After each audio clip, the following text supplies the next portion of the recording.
మనోజ్, నువ్వు నా బిడ్డవి.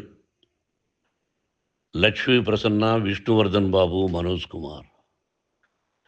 నిన్ను ఎలా పెంచానురా నేను?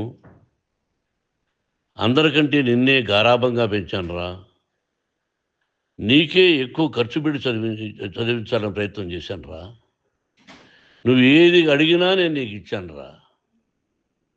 కానీ ఈ రోజున నువ్వు చేస్తున్న పని బిడ్డల గుండెల మీద తంతారంటారే, అలా తన్నేవరా. మనసు ఆవేదనతో కింగిపోతుందిరా. నేను మీ అమ్మ ఏడ్చుకుంటున్నావురా. జర్నలిజం ఉన్నది లేనిది, లేనిది ఉన్నట్టు రాస్తున్నారా. నువ్వు నన్ను కొట్టడం ఏంట్రా? నా బిడ్డ నన్ను తాకలా. ఇద్దరం ఘర్షణ పడ్డాం కొన్ని కారణాల వల్ల. ప్రతి ఫ్యామిలీలోనూ ఉంటాయిరా ఇవి. లేనివాడు ఎవరైనా ఉంటే ప్రపంచంలో ఒకరున్నారేమో, 1% ఉంటుందేమో. అటువంటి వాళ్ళ ఇంటికి వెళ్ళి కాళ్ళు గడిగి నిద్ర పూసుకోవచ్చు. భారత భాగవత రామాయణాలు చూశావు కదరా. ఏమిటిది? మీ అమ్మ ఎంత కుమిలిపోతుంది ఈ రోజున హాస్పిటల్ చేరింది. నీ వల్ల హాస్పిటల్ చేరుతాను.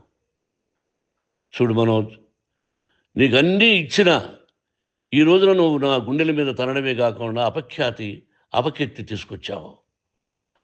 ఏదేదో రాశావు, ఏదేదో చెప్తున్నావు. కొంతమంది జర్నలిస్టులు ఉన్నది లేనిది, లేనిది ఉన్నట్టు రాసే వాళ్ళ తత్వం వాళ్ళకి ఎందుకంటే టీఆర్పీ పెరగాలి. ఇది వాళ్ళ నైజం. మనం మార్చలేము.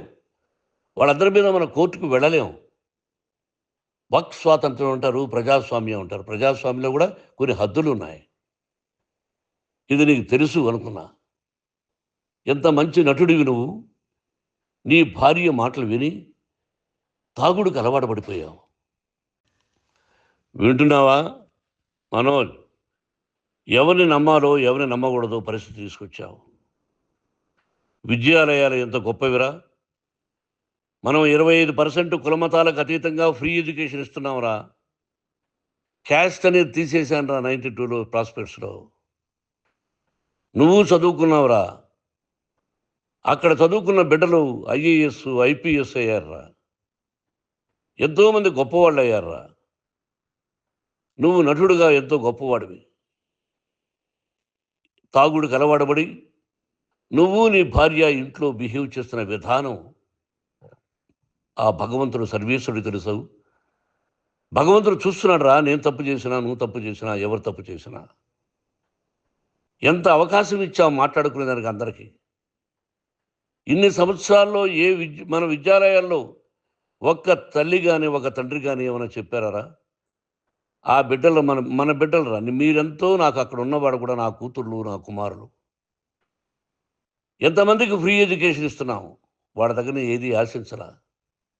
నువ్వు ఎందుకు ఇలా తయారైపోయావు? ఎందుకు ఇంట్లో ఉండే పని వాళ్ళందరినీ కొడుతున్నావు? వాడు పని చేసుకోవడానికి మన ఇంటికి వచ్చాడు రా.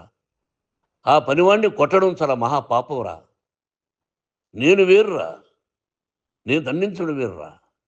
నేను ఎవరిని ఆ చిన్న వాళ్ళని కొట్టి ఇచ్చేసి చేయలేదురా. సినిమా ఇండస్ట్రీలో మోహన్ బాబు కొడతాడు, తిడతాడు అంటే అది షూటింగ్లో జరిగి ఉండొచ్చేమో. కానీ ఇంట్లో ఉండి 10 సంవత్సరాల నుంచి 20 సంవత్సరాల నుంచి పనివాళ్ళు ఉన్నారు. నేను ఇంట్లో లేని సమయంలో వాళ్ళందరినీ కొట్టి వాళ్ళ ఫోన్ లాక్కొని ఒకడైతే చచ్చిపోవాలి.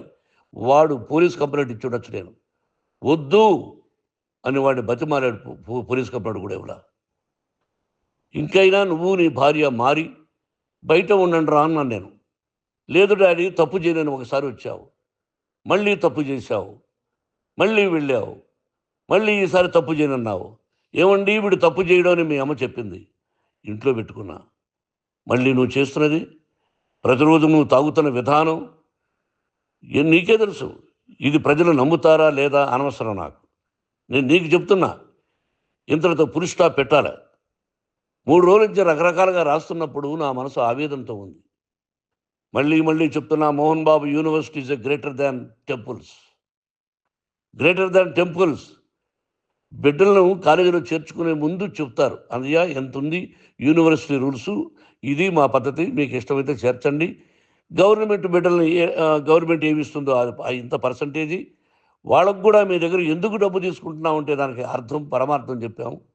దొంగతనంగా తీసుకోలేదు. ప్రతిదానికి చెక్కులు ఉన్నాయి. అది అకౌంట్ ఉంది. దానిలో తప్పులు జరిగితే డిపార్ట్మెంట్ ఉంది. కాలేజీలో ఇంకేమైనా తప్పు జరిగితే గవర్నమెంట్ ఉంది. ఇవన్నీ నీకు తెలుసు. ఈ రోజున ప్రపంచంలోనే నంబర్ 1గా చేయాలని మీ అన్న కష్టపడి ఇతర దేశాల్లో నంబర్ 1 యూనివర్సిటీ టైఅప్ చేశాడు. ఈ రోజు నువ్వు చేసిన విధానం ఏమిటి? నువ్వే ఒకప్పుడు నాకు ఇవి ఏమొద్దు నేను యాక్టింగ్ అన్నావు. ఈ రోజున ఏం చేస్తున్నావు? విద్యాలయాల మీద పడ్డావు. తల్లిదండ్రులు చాలా గొప్పవాళ్ళురా. కొంతమందికి డబ్బు కట్టలేకపోవచ్చు. కట్టని వాళ్ళకు కొంత సహాయం చేసాం. అంతా సహాయం చేయలేము. బ్యాంకుల్లో డబ్బు కట్టాలి. లెక్చరర్స్కి డబ్బులు ఇవ్వాలి. యూనివర్సిటీ బ్రహ్మాండంగా నడపాలంటే మంచి లెక్చరర్స్ కావాలి. ఇవన్నీ తెలిసి చేస్తున్నావురా 32, 33 సంవత్సరాల నుంచి. అది పక్కన పెడితే అందరినీ కొట్టడానికి వస్తావు. మీ అన్నం తిడతావు. ఒక వ్యక్తి వినయ్ గారనే ఆయన వ్యక్తి హెల్ప్ చేయడానికి వస్తే ఆ వినయ్ ఎవరు లజ్జాగుడికి చంపేస్తాను వాడు అన్నావు. ఇవన్నీ ఎంత తప్పురా? అంటే మీ నాన్నగారికి ఎవరు సహాయం చేయడానికి వస్తే వాళ్ళందరినీ లజ్జాగుడుకులు అంటావు. చంపేస్తానంటావు. మీ అన్నను చంపేస్తానన్నావు. చంపరా చూద్దాం మీ అన్న నేనే అన్నా. తాకరా నీ ధైర్యం ఉంటే అన్నా. ఎంతమందిని చంపాలనుకుంటున్నావు? ఎంతమందిని చేయాలనుకుంటున్నావు? నువ్వు ఏం సాధించాలనుకుంటున్నావు? ఆలోచించుకో. ఈ ఇంట్లోకి అడుగు పెట్టడానికి నీకు అధికారం లేదు. ఇది నా కష్టార్జితం. మా నాన్నగారు 10 రూపాయలు 10 పైసలు కూడా ఇవ్వలేదురా. మంచి జన్మనిచ్చాడు మా నాన్నగారు. మద్రాసుకు వెళ్ళి వీధుల్లో అడుగు తిన్నాను రా. ఒక పూట కూడా భోజనం లేకుండా అడుగు తిన్నాను రా.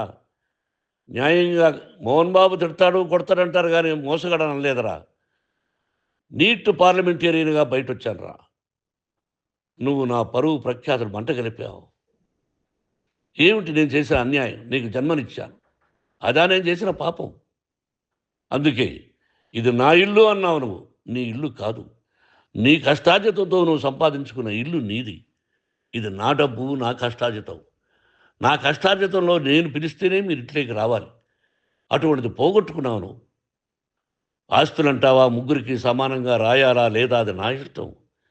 ఆస్తులు ఇస్తానా, లేకపోతే గంగపాలు చేస్తానా, లేకపోతే ఎవరికైనా దానధర్మాలు చేస్తానా, అది నాకు సంబంధించిందిరా. నా కష్టార్జితం రా. మీరు చేస్తున్న విధానం గుణగణాలు కావాలరా. మందు తాగచ్చురా. ఎంత తాగాలి? నేను కూడా 1 or 2 పెగ్స్ తీసుకుంటా. ఇది తప్పు కాదు, జనానికి తెలియాలి. నా డబ్బు ఇది. తాగి ఎవరిని కొట్లా. తాగి నేను తింటున్నా.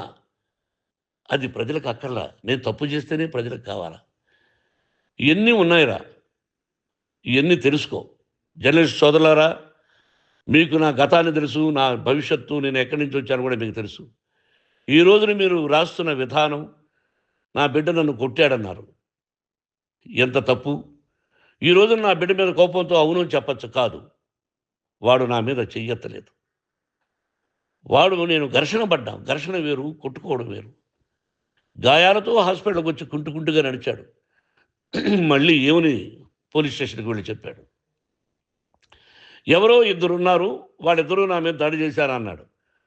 నా ఇంట్లో పనిచేస్తున్న వ్యక్తుల గురించి పోలీస్ స్టేషన్కి వెళ్ళి చెప్పవలసిన అవసరం అతనికి లేదు, హక్కు లేదు. పోలీస్ డిపార్ట్మెంట్ కూడా తెలుసుకోవాల్సిన విషయం. నా ఇంట్లో ఉండే వర్కర్స్ మీద నేను కంప్లైంట్ ఇవ్వాలి. నువ్వు పర్మిషన్ లేకుండా నా ఇంట్లోకి నువ్వు చొరబడి ఈ ఇల్లు నాదంటూ ఇంట్లో పనిచేస్తున్న వర్కర్స్ మీద కంప్లైంట్ ఇచ్చావు. అది ఎంతవరకు పోలీసు న్యాయమో రూల్సో చూద్దాం. పోలీస్ డిపార్ట్మెంట్ ఇంటికి వచ్చింది. వాళ్ళకి రాశాను ఉత్తరం. అయ్యా, నేను సీనియర్ సిటిజన్ని, నాకు రక్షణ లేకుండా ఉంది. నా బిడ్డ వల్ల నా ఇంట్లో నుంచి నా బిడ్డను పంపించేసి ఇది నా ఇల్లని. వాళ్ళు నాకు సమాధానం ఇవ్వలేదు. ఇవ్వకపోగా ఎవరిని పట్టించుకోలేదు. ఇప్పుడు పోలీసు వాళ్ళు వచ్చి ఏమండి రూల్స్ ప్రకారం నా బిడ్డ ఇంట్లోకి రాకూడదంటే మాకు హయ్యర్ డిపార్ట్మెంట్, హయ్యర్ అథారిటీ వాళ్ళు ఫోన్ చేశారు. మీరు ఎవరిని స్టాప్ చేయొద్దండి, బయట నుంచి ఎవరైనా వస్తే వాళ్ళని స్టాప్ చేయండి అన్నారు. 2 రోజుల నుంచి 10 మంది 20 మంది వస్తున్నారు. వాళ్ళు అలా చూస్తూ నిలబడ్డారు. వాళ్ళు ఫోటోలు తీసుకున్నారు. వాళ్ళ మీద మళ్ళీ వదిలేస్తున్నారు. ఎవరిని నిందించాలి? But I give respect to the police department. వాళ్ళకి ఏ అధికారి ఫోన్ చేశాడో, ఆ అధికారికి ఏ పొలిటీషియన్ చేశాడో అది వాళ్ళకే వదిలేస్తున్నా. కాబట్టి వాళ్ళు పోలీస్ కంప్లైంట్ ఇచ్చినా కూడా మేము సంబంధం లేదని అంటున్నారు కాబట్టి నేను నా బిడ్డను నిన్ను నాపు చేస్తున్నా. నువ్వు ఇంట్లోకి వచ్చే అధికారం నీకు లేదు. నువ్వు వచ్చి నీ బిడ్డను తీసుకెళ్ళు. సంతోషం. నువ్వు రాలేదు, నీ బిడ్డను జాగ్రత్తగానే చూసుకుంటావు. Take care your daughter, that's all. మీ అమ్మ హాస్పిటల్లో అడ్మిట్ అయింది. రేపో ఎల్లుండో మీ అమ్మను పిలిపించి బాగైన తర్వాత ఇదిగో నువ్వు నీ కొడుకు బిడ్డను తీసుకెళ్ళి వాడికి అప్పచెప్పని చెప్తాను పోలీసు వాళ్ళ ఆధ్వర్యంలో. ఇది 100% జర్నలిస్టు సోదరులారా, పులి స్టాప్ పెట్టండి. మీకు కుటుంబాలు ఉన్నాయి, మీ యజమానులకు కుటుంబాలు ఉన్నాయి. మీ కుటుంబాల విషయాలు, మీ యజమానుల కుటుంబాల విషయాలు మేము ఎవరు జోక్యం కలుగు చేసుకోవాలా. మేము నటీనటులం. మాది తప్పుంటే నటుడుగా నన్ను ఫెయిల్యూర్ అని రాయండి, నా నటన బాగలేకపోతే రాయండి. బట్ ఇంటి లోపల సందులో నుంచి చూస్తూ తప్పు చేస్తున్నామని ఉన్నది లేనిది లేనిది ఉన్నట్టు రాయకండి. మీకు నా హృదయపూర్వక నమస్కారాలు. ఇన్ని రోజులు హృదయపూర్వకంగా ఎంకరేజ్మెంట్ చేశారు. ఆ ఎంకరేజ్మెంట్కు నమస్కారం చేసుకుంటూ I love you all. I love you police department. మీరు న్యాయంగా ధర్మంగా నడుచుకోండి, ఎవరికి తొత్తుల్లాగా ఉండొద్దండి అని మనవి చేసుకుంటూ నేను సెలవు తీసుకుంటాను. Thank you very much for all the journalist. ఇక్కడ పులి స్టాప్ పెట్టండి, పులి స్టాప్ పెట్టండి. Thank you very much.